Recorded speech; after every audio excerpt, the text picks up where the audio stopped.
नमः सिद्धेभ्यः।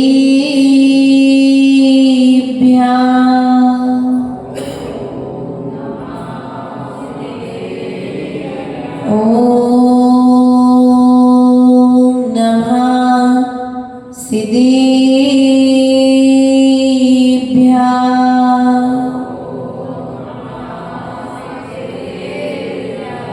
ॐ नमः सिद्धेभ्यः।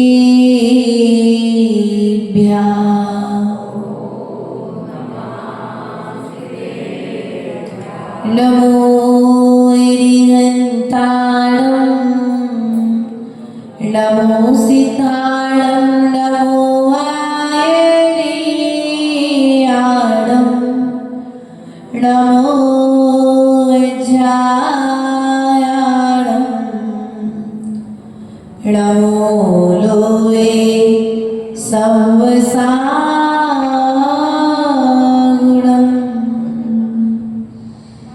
वन्दितु सर्वसिद्धे द्रौमचर्मणोपभङ्गये पते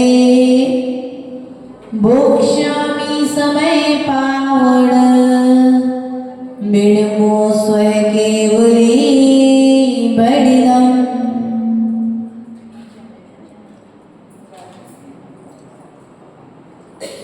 ये शास्त्रे राजयति उत्तम शास्त्र प्यारा,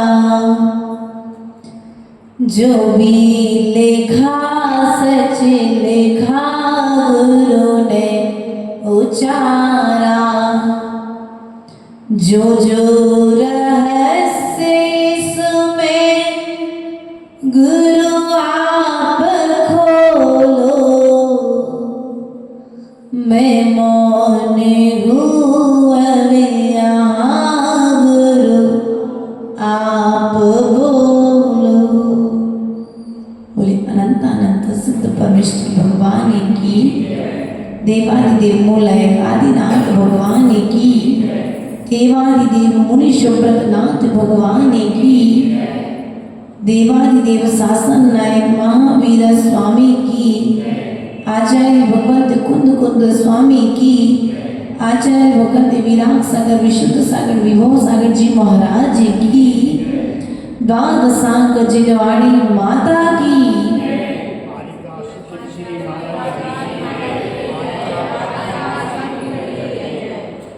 प्रिय आत्मा, आचार्य भगवंत कुंद कुंद स्वामी जिन्होंने पूर्व की कारिकाओं के माध्यम से श्रुत ज्ञानी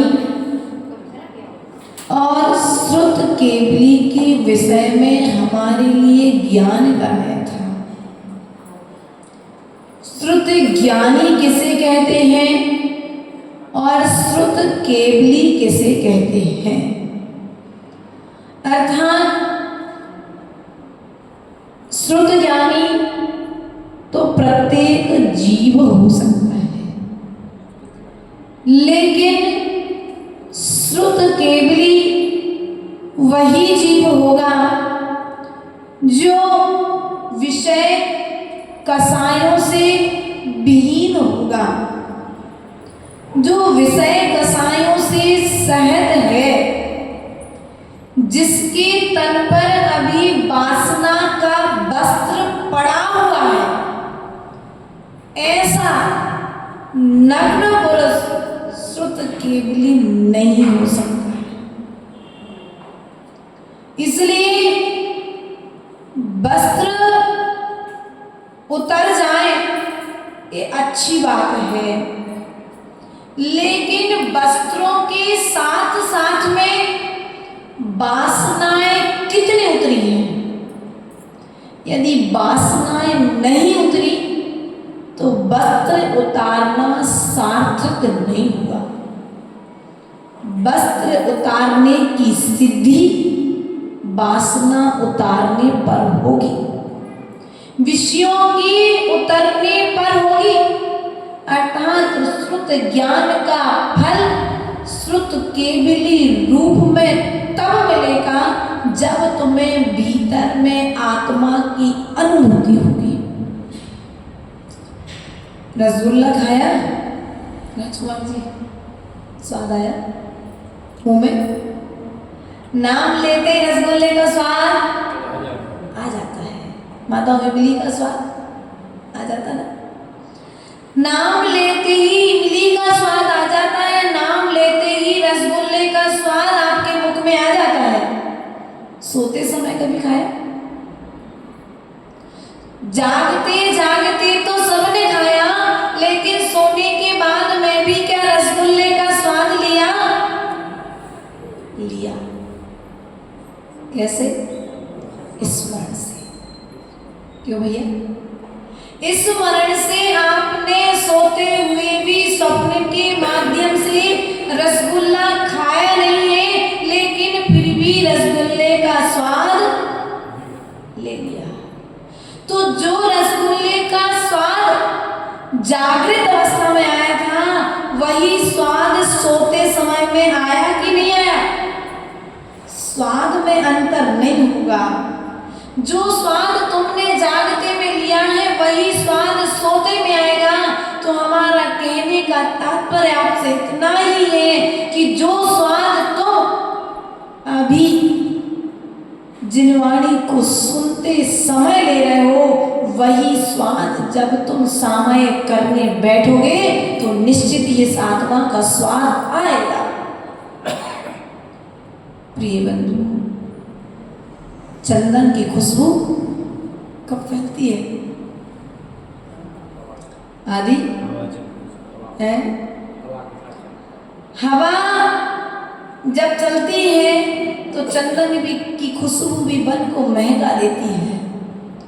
और तेज खुशबू चाहिए तो छाल उतार दो, वृक्ष की छाल उतार दो, खुशबू और तेज गति से फैल जाएगी।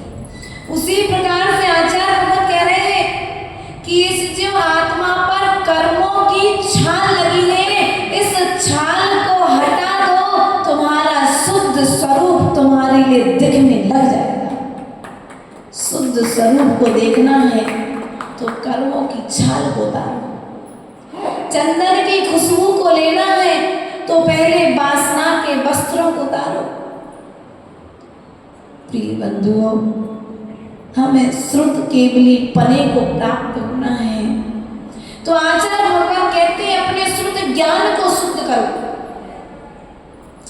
अब माता जी अनादि के संस्कार हैं, कोई बात नहीं, टंकी भर पानी गंदा है। भैया आगे आओ ना आप लोग, महेंद्र भैया, अमित भैया, मैं, राजकुमार जी।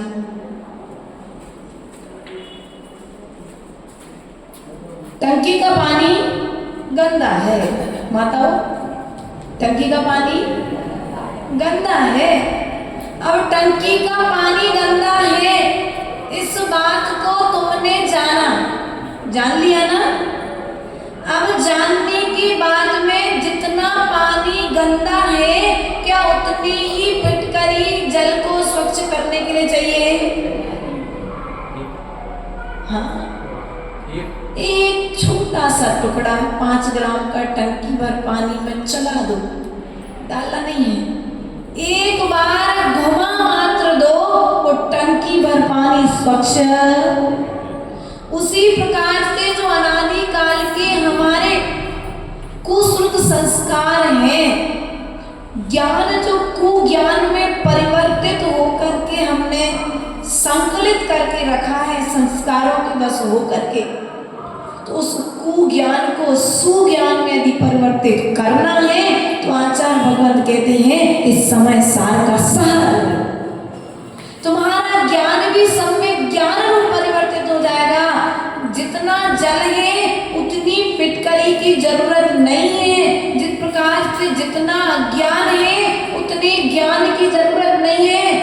थोड़ा सा ज्ञान फल भी तुम्हारा कल्याण करने वाला हो सकता है। जितनी बड़ी बीमारी होती है उतनी बड़ी दवाई नहीं होती। दवाई की गोली छोटी सी होती है। जितना बड़ा शरीर है उतनी बड़ी औषधि। इतने बड़े शरीर को स्वस्थ करने के लिए छोटी सी गोली पर्याप्त है।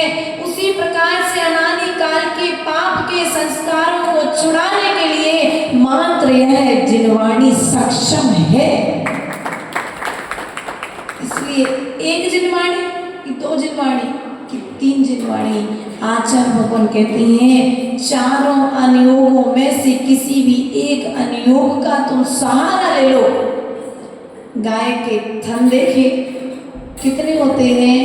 चार होते हैं। चार थनों में से बराबर दूध आता है कि किसी में कम किसी में ज्यादा आता है? सब में बराबर। समझना उदाहरण से, जिस प्रकार से गाय के चारों थनों से बराबर बराबर दूध आता है और चारों थनों से आने वाला दूध उस गाय के बच्चे के लिए पौष्टिक होता है, उसी प्रकार से चारों अनुयोगों से आने वाला ज्ञान इस जीव को परमात्मा बनाता है। माता जी कौन से अनुयोग का अध्ययन करें? भैया जो अनुयोग तुम्हें समझ में आ जाए उस अनुयोग को श्रद्धा पूर्वक पढ़ लो। क्या कर लो? श्रद्धा पूर्वक पढ़ लो। उस अनुयोग का श्रद्धा पूर्वक आचरण कर लो। तुम्हारा कल्याण होने में समय द्वंद्व में मत रहो। कोई सोचता है कर्णानी योग से कल्याण होता है, कोई सोचता है चरणानी योग से कल्याण होता है, कोई सोचता है प्रथमान योग से कल्याण होता है, कोई सोचता है द्रव्यानी योग से कल्याण होता है। तो ध्यान रखना, प्रथमान योग आधार भूमि है। क्या है? आधार भूमि है जो तुम्हें बैठने के लिए धरती प्रदान करती है। और यदि धरती नहीं होगी और तुम आकाश में जाने का सोचो तो जा नहीं सकते। कर्णानी योग तुम्हारी उस आधार शिला को मजबूत करता है, उस सीमेंट का काम करता है जो तुम्हें बुरे कार्य करने से रोकता है। कर्णानी योग। चरणानी योग तुम्हारे उस आचार विचारों को मजबूती प्रदान करता है, जिन आचार विचारों से तुम्हारा जीवन संभल जाए, सुधर जाए। प्रिय बंधु, द्रव्यानी योग इस जीव की व्यवस्थाओं को बताता है। इसलिए व्यवस्थाओं को संभल करके व्यवस्थित हो जाना ही चारों अनुयोगों का सार है। हमने जीव की व्यवस्था समझ ली, पुद्गल की व्यवस्था समझ ली, धर्म की व्यवस्था समझ ली, अधर्म द्रव्य की व्यवस्था समझ ली, आकाश की व्यवस्था समझ ली, काल की व्यवस्था समझ ली। लेकिन सब कुछ समझने के बाद में भी यदि संभले नहीं तो फिर यह मनुष्य पर्याय पाना। फिर बोलो तो हमें श्रुत केवली बनना है ना? केवल ज्ञानी बनना है कि नहीं बनना? बोलो तो। बच्चे को जैसे सिखा दो बेटा तुम्हें बड़े होकर इंजीनियर बनना है, आप बचपन में जड़ी बूटी के साथ वो संस्कार, तो बच्चा बड़े होकर के सोचता है मेरे पापा ने कहा था मुझे पुलिस बनना है। अभी उसे मालूम नहीं पुलिस क्या होती है, उसे मालूम नहीं इंजीनियर क्या होता है, उसे मालूम नहीं डॉक्टर क्या होता है। लेकिन भाई 1 साल का बच्चा क्या कह रहा है, मुझे बड़े होकर डॉक्टर। क्यों? क्योंकि आपने उसकी जड़ों में संस्कार, जिस प्रकार से तुमने उस बच्चे के भीतर में संस्कार डाले शब्दों के माध्यम से, तो अपने ही विचारों के माध्यम से अपने भीतर में विचार प्रदान करो कि मुझे भगवान बनना है, मुझे भगवान बनना है तो मुझे कौन से ज्ञान को मजबूत करना है? मति ज्ञान को, श्रुत ज्ञान को, अवधि ज्ञान को कि केवल ज्ञान को? मुझे कौन से ज्ञान को मजबूत करना है? मुझे कौन से ज्ञान को प्राप्त करना है? मेरा ज्ञान कहीं कुमति को शुद्ध ज्ञान रूप में परिवर्तित तो नहीं हो रहा है? माताओं क्या सोचते हैं आप लोग? क्या कहते हो? हम जानत है तुम्हारे लाने, तुम कितने वाले हो भैया बंगीला जी? साधारण भाषा में हम तुम्हें जानत है तुम कितने वाले हो, हम तो तुम्हारी रग रग से भैया, तुम्हारी रग रग से अगर समझ सारा मिलाएंगे तो केवल ज्ञानी के अलावा कोई दूसरा परिचय नहीं हो सकता। मतलब पंचम काल का आश्चर्य आप केवल ज्ञानी हो गए। आपने अपने आप के लिए केवल ज्ञानी, ध्यान रखना, आप केवल ज्ञानी नहीं हो, केवल ज्ञानी पने को प्राप्त नहीं हो, शक्ति रूप से है लेकिन अभी अभिव्यक्ति। केवल ज्ञानी होने की शक्ति तो अभाव जीव में भी है, यदि अभाव जीव में ना होती तो आवरण कैसे होता? जहां पर आवरण है वहां पर शक्ति है, बस बात इतनी है कि शक्ति को जागृत नहीं कर सकता, वो सत्ता रूप में तो है। इसलिए प्रिय बंधु, अपने ज्ञान को पहले सम्यक ज्ञान बनाओ, तब कहीं जाकर के श्रुत ज्ञानी और श्रुत केवली बन पाओगे। हमारा आज ज्ञान ही सम्यक ज्ञान नहीं है। श्रुत ज्ञान होता है लेकिन श्रुत केवली नहीं हो सकता। श्रुत ज्ञानी तो हम सभी भी है ना, हम सब श्रुत ज्ञानी है कि नहीं है? जिनवाणी को जान रहे, समझ रहे कि नहीं समझ रहे? चतुर्थ गुण स्थान वृत्ति श्रुत ज्ञानी होता है, लेकिन चतुर्थ गुण स्थान के ऊपर अर्थात 7वें गुण स्थान से जो 13वें 14वें गुण स्थान की यात्रा होती है, जहाँ केवल ज्ञानीपना प्राप्त होता है, वहां पर श्रुत ज्ञानी हो जाता है। इसलिए प्रिय बंधु, अपने ज्ञान को सम्यक ज्ञान बनाओ। क्या बनाओ? नरक के नारकी की तरह अपना ज्ञान कुवती ज्ञान को श्रुत ज्ञान मत बनाओ। भाई नरक का नारकी यह विचार करता है कि देखो ये वही माता है जो मेरी आंखों में सूजा डाल रही थी, बल्कि माता कर क्या रही थी? काजल लगा रही थी। कुछ लोगों की वर्तमान में स्थिति भी कुछ इस तरह की है कि अच्छा राह बताने वाले जीवों के प्रति भी क्या सोचते हैं? बोलो, महाराज जीवन के कम उम्र के पहले मरने, एक टाइम खा के पहले मरने का ऐसा सोचते हैं लोग। ऐसा कहते हैं केस लॉन्च का कष्ट सहन करके हमें क्या पहले मरना है, हमारी बुद्धि भ्रष्ट हो जाएगी, बाल निकलेंगे हाथों से। तो यदि बुद्धि भ्रष्ट होती तो कुंद कुंद स्वामी की होनी थी पहले, कुंद कुंद स्वामी की तो नहीं हुई। ये हमारा असावधान है देव शास्त्र और गुरु के प्रति, उनके आचरण के प्रति, उनकी चर्या के प्रति। यदि तुम्हारे मुख से ऐसे शब्द निकल रहे हैं कि एक टाइम भोजन करने वाला अकाल में मरता है, तो इतने साधु हो गए और वर्तमान में हो रहे हैं, एक भी साधु का नाम बता दो जो अकाल में मरा। कोई आदि व्याधि आ जाए वो बात अलग है, लेकिन भोजन एक टाइम करने से तो कोई नहीं मरा है। प्रिय बंधु, इसलिए अपने ज्ञान को सम्यक ज्ञान बनाओ।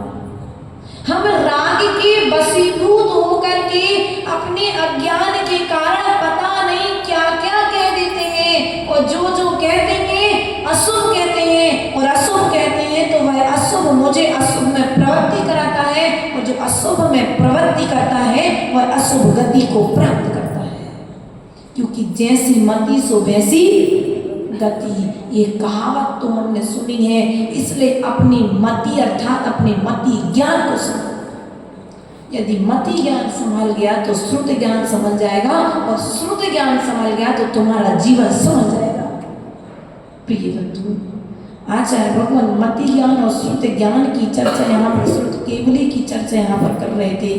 इसी बात को आगे बढ़ाते हुए अब आचार्य भगवत यहाँ पर क्या कहते हैं, व्यवहार न्याय और निश्चय न्याय की व्यवस्था को समझाने के लिए कारिका नंबर 11 में हम सभी प्रवेश करेंगे। व्यवहारो भूयन्तो व्यवहारो भूयन्तो भूयन्तो देसी दो दृढ़ो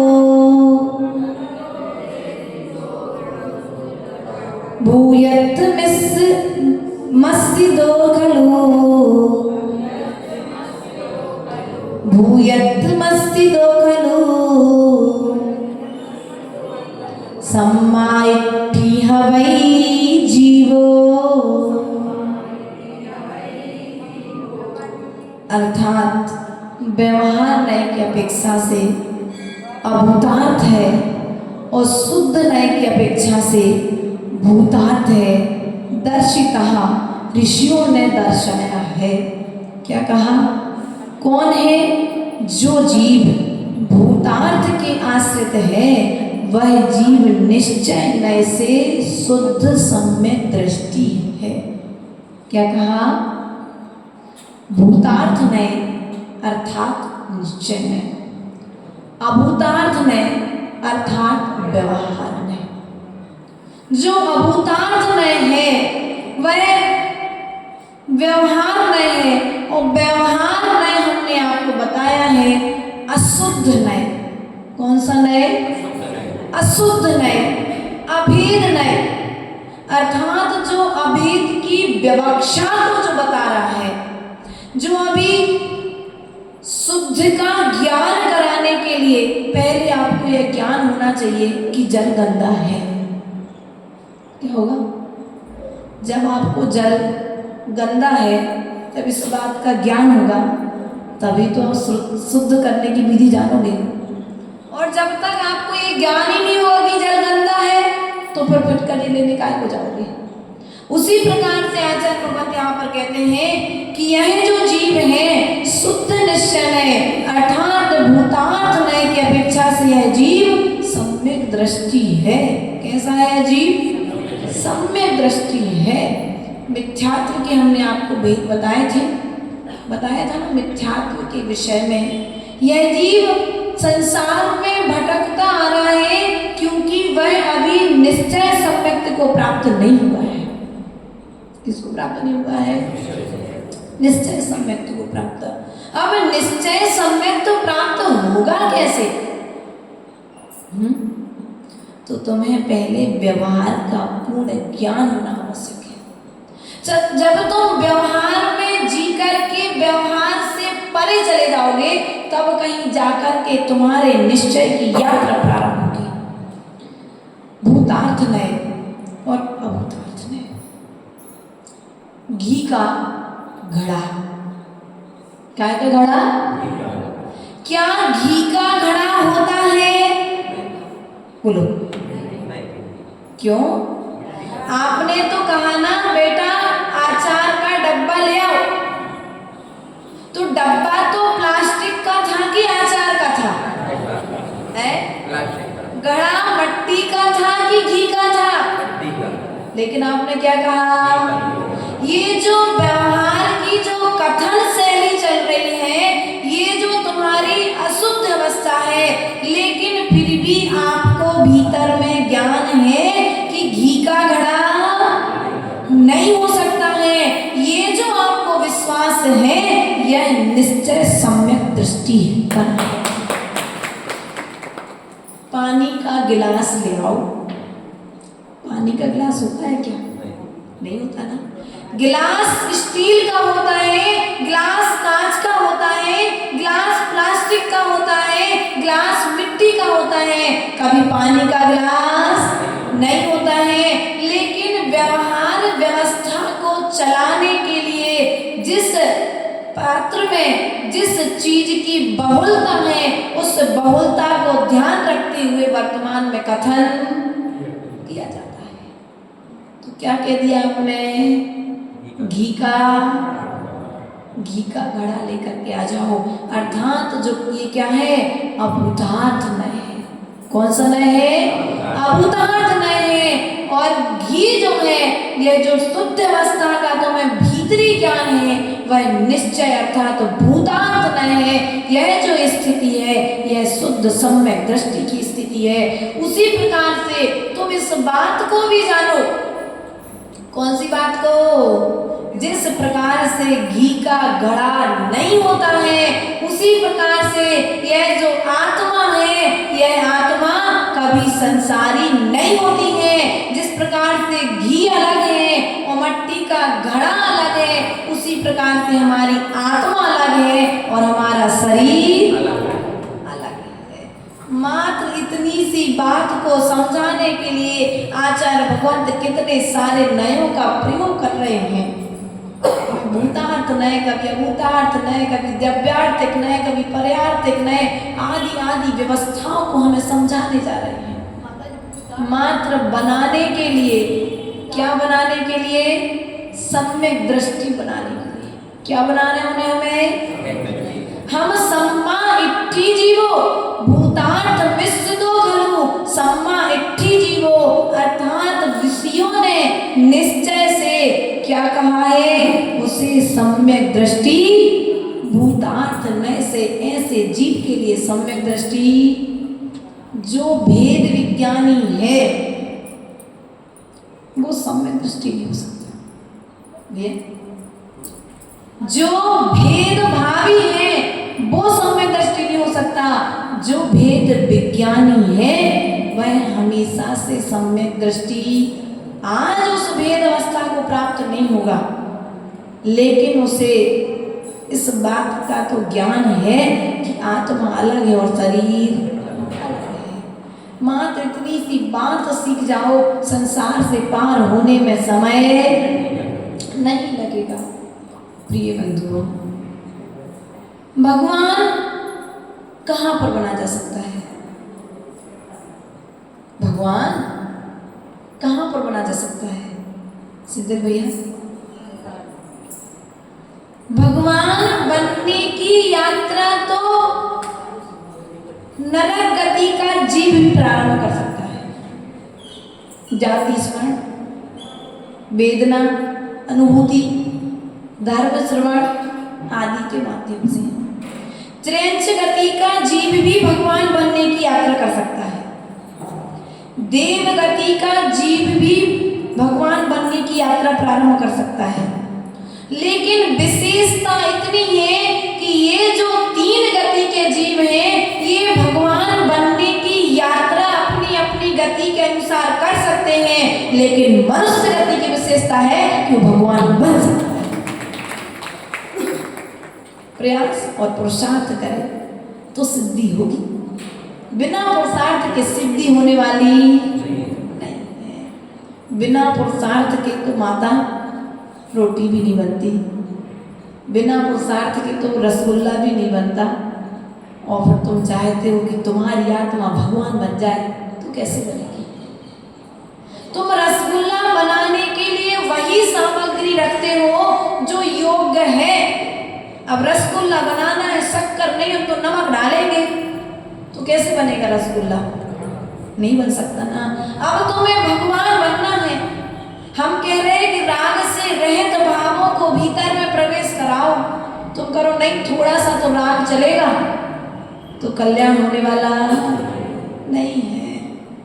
इसलिए प्रिय बंधुओं, अपने व्यवहार कथन के साथ साथ सब कथन करो, लेकिन व्यवहार कथन के साथ साथ में भीतर की भावना को मजबूत रखो कि ये व्यवहार ही है, व्यवहार निश्चय नहीं हो सकता है।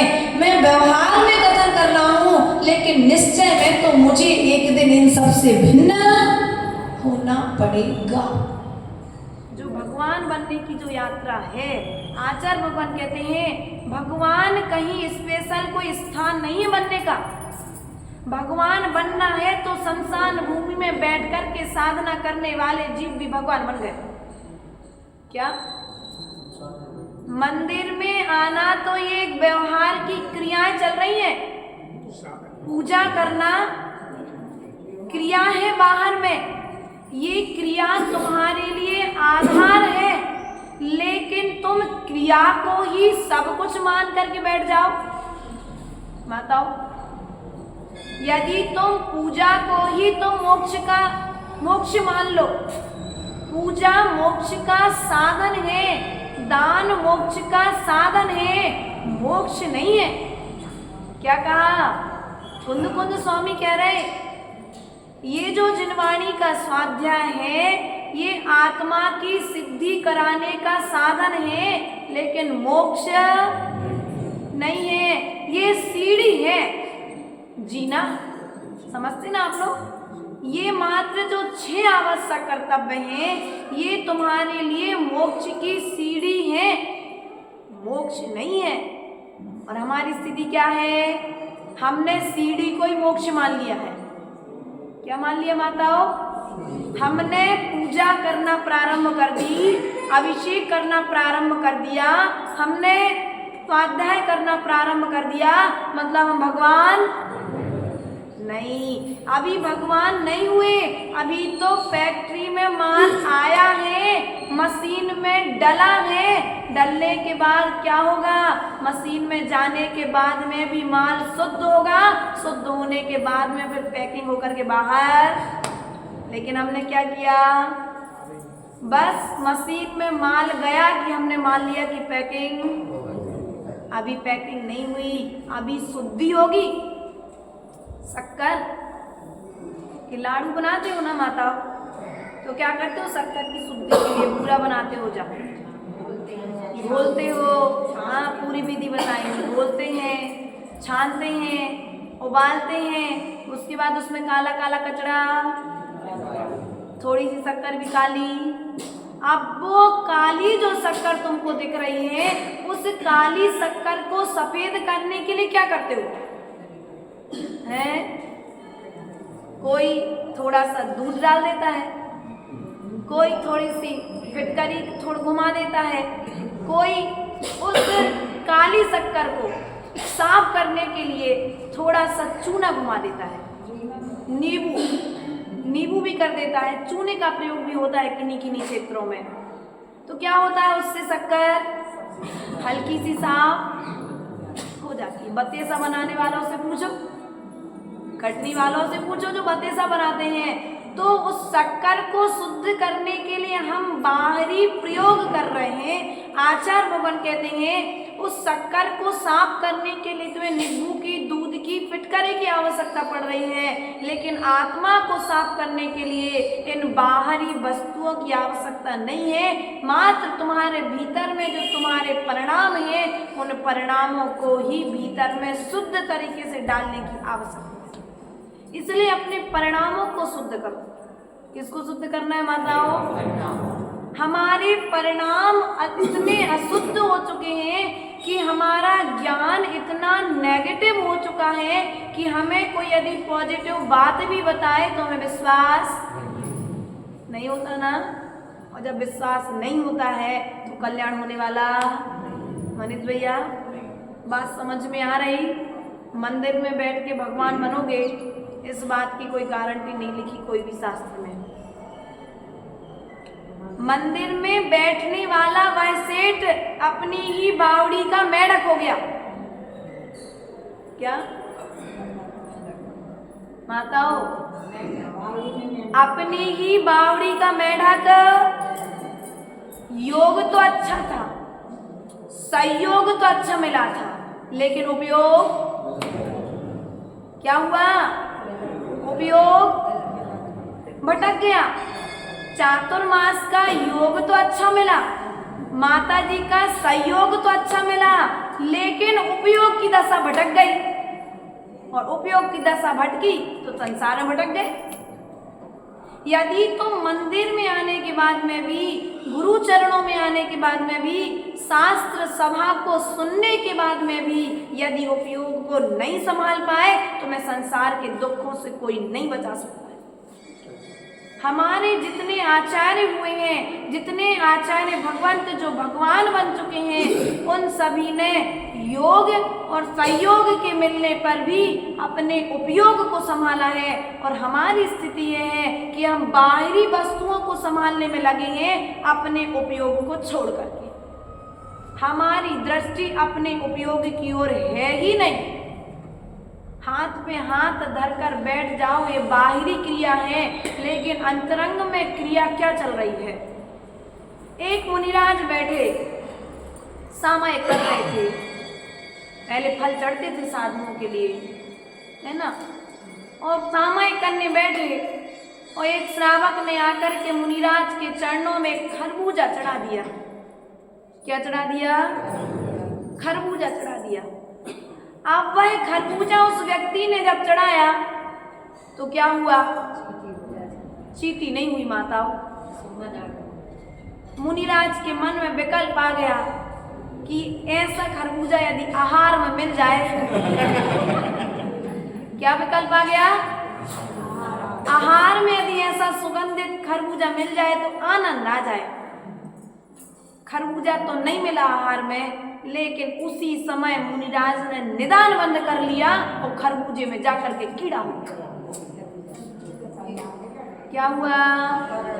योग अच्छा मिला, सहयोग अच्छा मिला, लेकिन उपयोग क्या किया? उपयोग। योग अच्छा मिला चातुर्मास का, सहयोग अच्छा मिला माता जी का, लेकिन उपयोग की दशा गड़बड़ है, भटकी हुई है। तो इससे 7 क्लासें चलने के बाद में भी व्यक्ति आनंद नहीं ले पा रहा,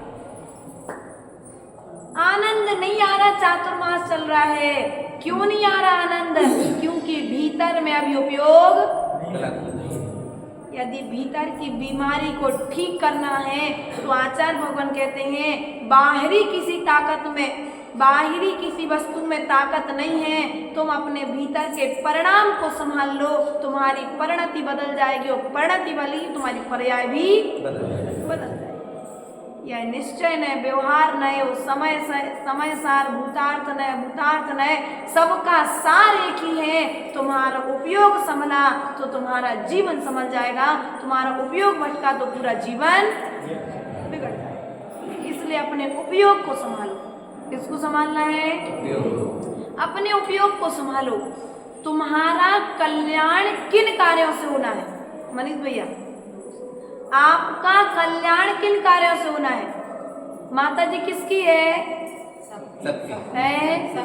सबकी है ना माता जी, किसी एक की तो नहीं है पर्सनल।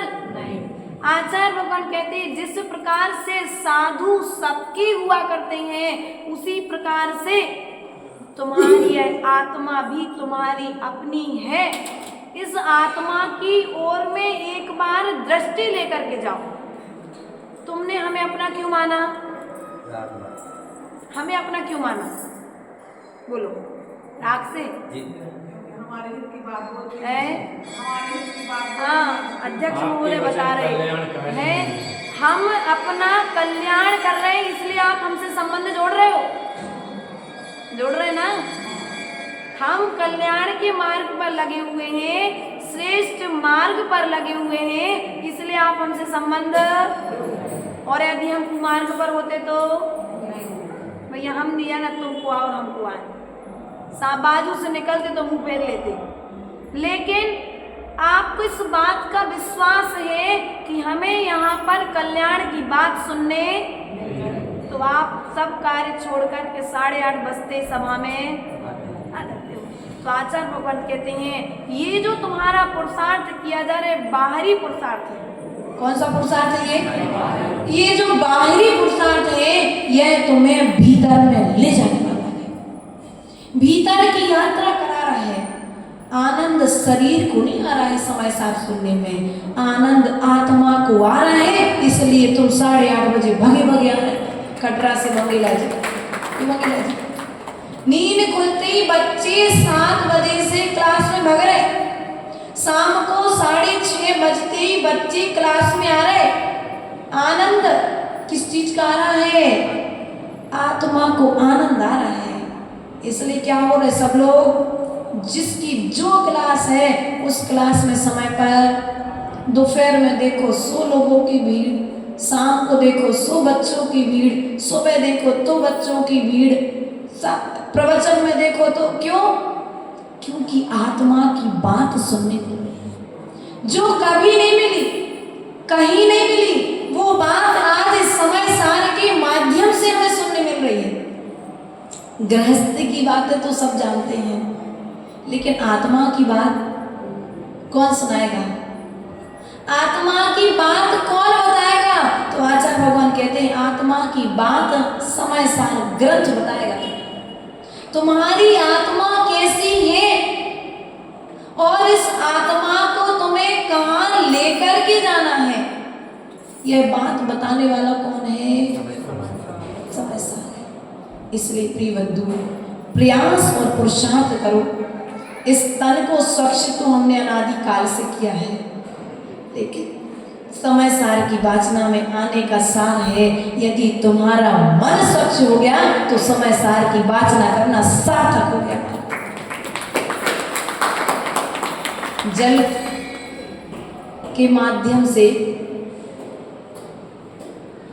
तुम पात्र को स्वच्छ करती हो, इस जिलवाणी के जल के माध्यम से जो अनादि काल से तुम्हारा मन मैला है, इस मेरे मन को इस समय सार के स्वाध्याय को सुन करके अर्थात स्वा का अध्ययन करके साफ कर लो। पानी गिरता है माताओं, कितनी बार पूछते हो घर में? हाँ, जितनी बार गिरता है उतनी बार। क्यों गिर जाओगे? आचार्य भगवान कहते हैं जिस प्रकार से जमीन पर जल गिरा, तुमने आलस नहीं किया, बिना आलस किए पोंछ लिया, उसी प्रकार से जितनी बार तुम्हारे मन में कसाय उत्पन्न होती है उतनी बार तस्म छामी। बोलो तो मन शुद्ध हो गया तो भूतार्थ लय हो गया, और मन शुद्ध नहीं हुआ तो भूतार्थ लय तो अभूतार्थ नय चल रहा है। लेकिन अभूतार्थ नय को आधार बनाकर के हमें भूतार्थ नय की यात्रा करनी है। किसकी यात्रा करनी है? इस तन से हमें सिद्ध बनना है। ये शरीर तुम्हारे साथ जाने वाला नहीं है, विश्वास है, लेकिन इस शरीर के माध्यम से मात्र विषय भोगों को मत भोगना। इस शरीर के माध्यम से तुम साधना करके सिद्ध अवस्था को प्राप्त कर लेना, तो इस शरीर पाना सार्थक हो जाएगा। कोई कहे कुछ ऐसा करके जाओ कि लोग तुम्हारे जाने के बाद कहें कि मुझे तो अंतिम समय में ऐसा जीवन जीना है जैसा उनने जिया था। ऐसा ना कहें कि भैया इससे अच्छे तो हम क्या, इससे अच्छे तो हम अच्छे हैं। आजकल के बच्चे कहते हैं ना, हम कछु धर्म कर्म नहीं कर, ज्यादा अच्छी गुस्सा तो नहीं करते। प्रिय बंधु ध्यान रखो, हमें अपने स्वभाव की यात्रा करनी है तो हमें विभाव परिणामों को हटाना पड़ेगा, और विभाव परिणाम हमारे स्वयं के परिणामों से साफ होंगे। यहाँ पर कोई डिटर्जेंट, कोई साबुन नहीं है, तुम्हारे परिणाम ही तुम्हारे पास में है। चाहो तो उस परिणामों को तुम अच्छा कर लो, चाहो तो उन परिणामों को बुरा कर लो। तुम्हारे अंदर में ही भगवान बनने की शक्ति है, तुम्हारे अंदर में ही सिद्ध बनने की शक्ति है, और तुम्हारे अंदर में ही नारकी बनने की शक्ति है। अब तुम्हें नारकी बनना है तो वैसे कार्य करो, और तुम्हें यदि सिद्ध बनना है तो तुम वैसा करो। योग और सहयोग अच्छा मिला है, उपयोग को संभाल लो, जीवन संभल जाएगा। इन्हीं भावनाओं के साथ बोले परम पूज्य आचार्य गुरु हरि स्वामी विभव सागर जी महाराज जी की अहिंसामय विश्व भर में की 5 प्रश्नों के साथ में